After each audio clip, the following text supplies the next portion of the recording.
Hello and welcome back to our YouTube channel. Today we are going to discuss about how to set up your Shopify account.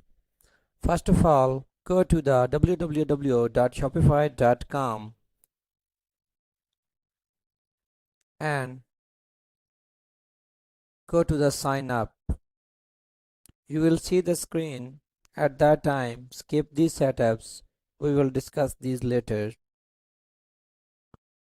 We have various ways to log in to your account. We can continue through our email.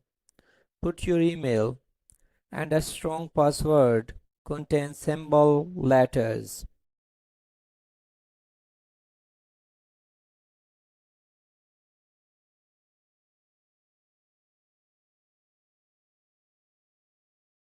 To the Create Shopify ID and click.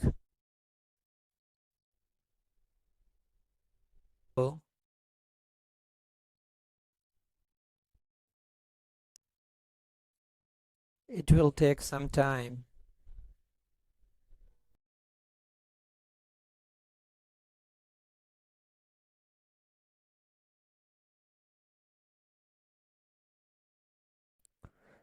Here we are. We are logged in to our Shopify account.